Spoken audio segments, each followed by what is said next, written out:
found something interesting.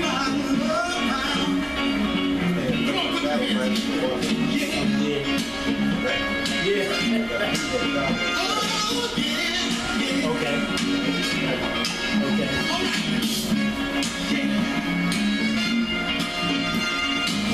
Do a quick recap from last week. Last week you were on top of your game last week. Yes, sir. You're on all cylinders now.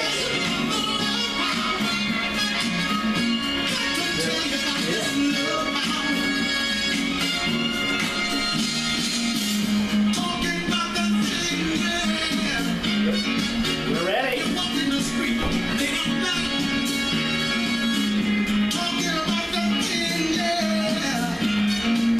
And welcome to another exciting edition of the Love Power Show, and called Somebody, because we're on the air, screaming loud and sparing none. And we have guests who are interesting, exciting, knowledgeable, fascinating, and thought-provoking, I might add. And in the studio with me today, assisting us in this topic, we're talking more about games today. Is that right? Yes, and welcome to those who are tuning in. I want to thank my guests, and today we have Akil Mensah. Peace, peace. Akil, are you going to bless us with a piece of your spoken word as well? Oh, sure, right there. Okay, we're gonna get down the road. Jeffrey Steele. Oh, and I might mention that Akil specializes in world history, spoken word, and you teaching some summer classes at Southwest. Yes, I'm doing a couple of U.S. history classes over there right now. So, that's what I do. That's what I've been doing. I understand, and we appreciate your input. Jeffrey Steele is here with us, with a background in sociology and history. Is that right? Absolutely. How's everybody doing out there listening? Yes. Say hi to the people. You're getting ready. Okay, we have Omar Baroudi with a vast repertoire of experiences. You've been involved in working with the children, prison ministry, insurance, housing, and baking. Is that right? Yes, sir. Brother Omar Baroudi. And then some. And then some. You want to say something to the people? Welcome, and I hope you have listened to the show, and I hope you find something that benefits you today. And we have Lonnie Simmons with a background in history. Lonnie, say something to the people. Good morning, or good evening, and it's time to awake. He says it's time to awake. And that's it. We're talking about games again today. After today, we will determine whether or not we will talk about games again next week. Because that is what we do. We make sure that we've left no stone unturned for that segment. Doesn't mean we won't return, but we've covered the gamut of that particular subject. Is that right? And that's what we do here. We examine, we analyze, we present solutions, we provide leadership. Some may take issue with that, but I'm sure once we take a position, defend that position, we can make our case. Is that right? Now, Omar, I want to go to you first. Last week you hit on all cylinders. Let's do a quick recap from last week's show. We were talking about the origin of games and the images of games. We compared and contrasted the way games are viewed, the way media portrays games when it comes to African Americans as opposed to European Americans. Is that right, Omar? Yes, sir. Help us out. You know, in the insurance business, there's a word called vandalism. And vandalism comes from a German game called the Vandals. And so when you see vandalism, it's because they created the atmosphere that when they go in, they destroy everything. And so they use that term even today to characterize what the Vandals did as an everyday thing. Gangs were long before we had anything in Black America or even Black Africa. We never had gangs like that. So when you look at gangs, it's not just the local gangs that white people have, but also the international gangs. They got international gangsters, international hitmen that overthrow governments. And we don't even know that. We just know that this person was assassinated in office, this government was overturned, these people are fighting, the Hutus and the Tutsis are fighting each other. We don't know there were gangs that came behind the scene, pulled strings, and made it happen. But those who are in history in this room know something about that. They know how the American government go and overthrow other countries using that gang-type mentality. We got to go back and study our history and realize we're not the gangster type. We walk in righteousness and we're following the wrong crooked path that they put us on. Thank you very much. Lonnie, he characterized the way in which the media portrays gangs, and he also set it up by which we can talk about that difference relative to African Americans who may be in the later scheme of things, as in the Bloods and the Crips. Is that right? You being a young man, tell us about your experience, your overview, and the way in which you see the later gangs, as in the Bloods and the Crips, the way they evolved, why they evolved, and the way in which they are portrayed. My understanding, the gangs are black gangs that I want to specify on, whether it's the Bloods, the Crips, the Vice Lords, GDs. We all started on a basic principle, which was preservation for the community, self-protection, protection, and also a way to provide income for the brothers. And the way the media has portrayed, just like how they did the Black Panther Party, we had the young men at that time, which it was the young men that, said, hey, we fed up with this, and they decided to stand up for what they believe in as a unit. So the FBI, local, federal and state governments use, like the brother Baruch said, they use tactics, gang-like tactics to target the black males and females, but particularly the black males, and categorize them as troublemakers. Anyone that opposed the authority of the law. And they ran with the propaganda.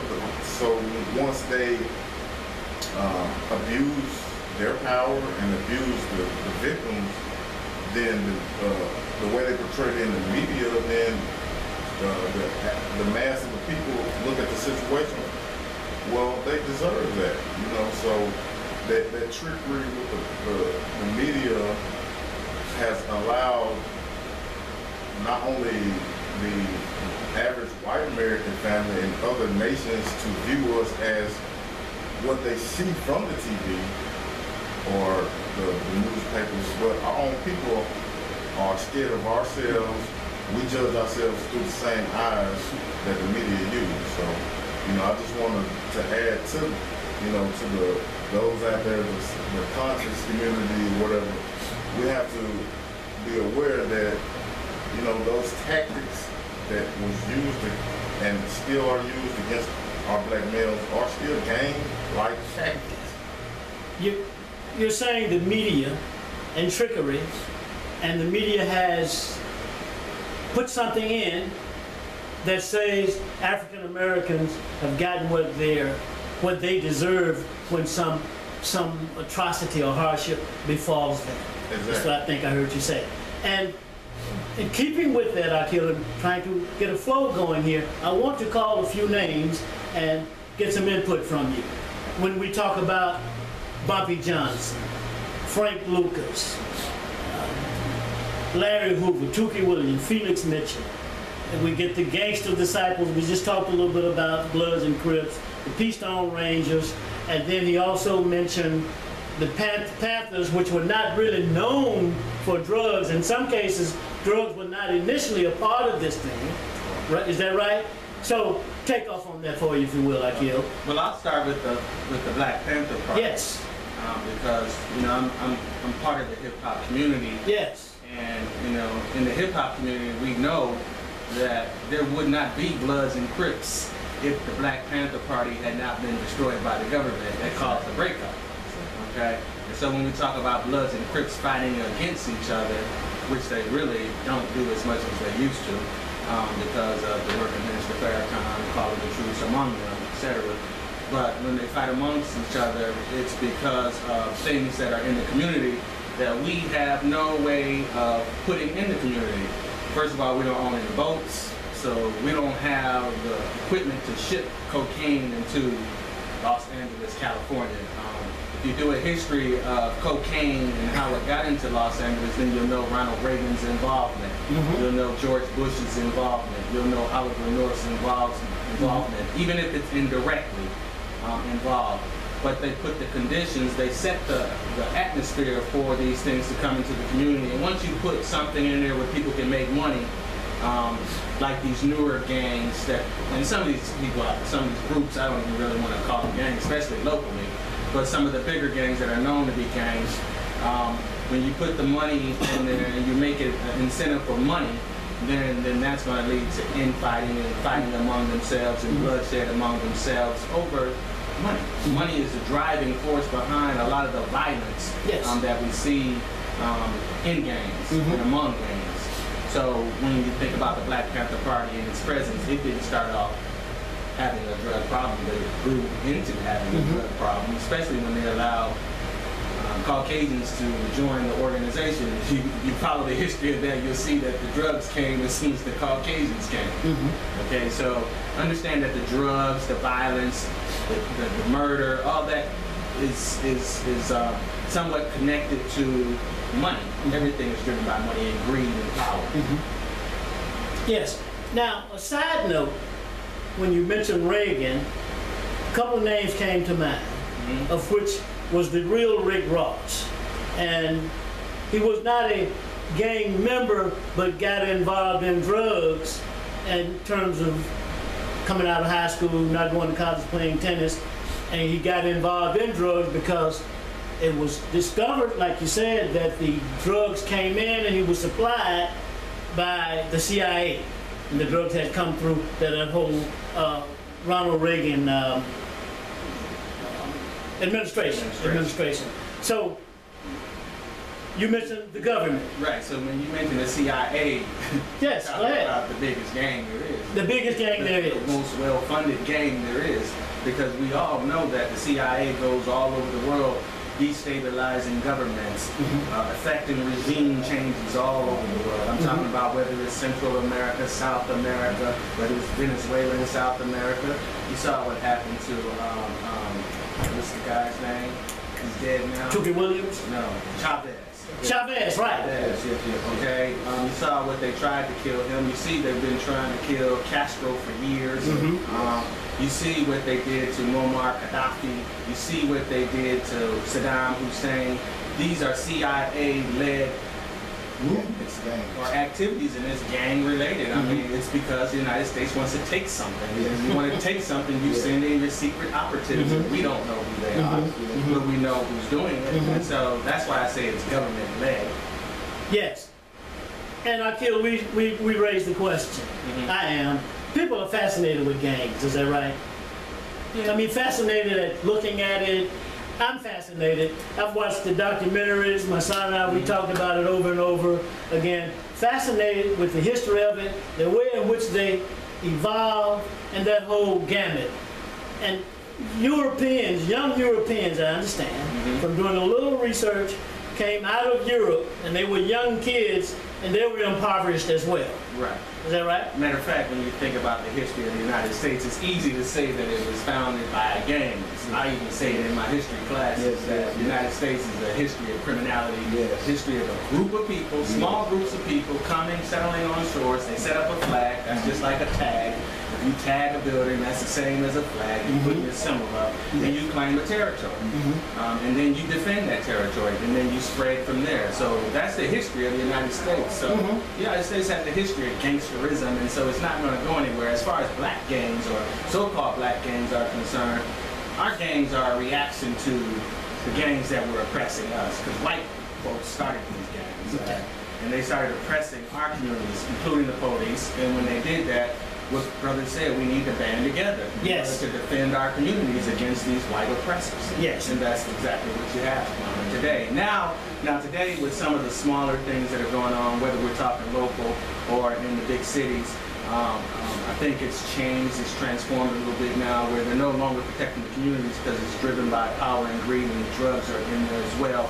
And when the drugs are in there, then that's a bad mix. Those are what they call in recovery mind changers, mind and mood altering changes or drugs. And so you're absolutely right. Jeffrey, thinking about, you may be a bit young, but I don't think so, the untouchables, and thinking about guys like Frank Nitti, Frank Nolan, and when you talk about gangs, sometimes it's regional. It's Chicago or California. And this is when we start talking about African Americans.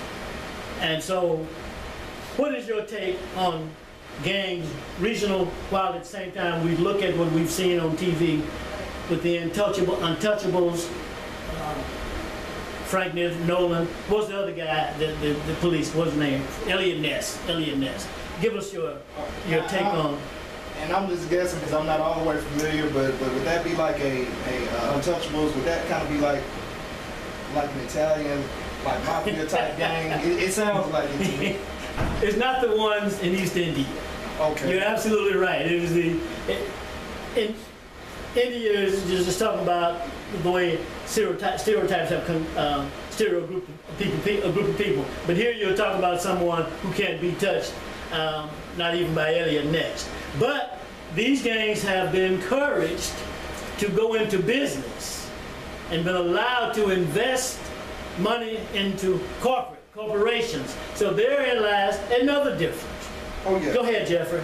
Well, just to put a little bit in on that is we got to be careful of how, well, like what Brother Lonnie was saying, how they portray gangsters, because as we stated last week that when you think of gang, the first thing that comes to your mind, most of our minds, is when you hear somebody's affiliated with the gang or that they're a gang member, you automatically shift your mind to thinking about a young black male.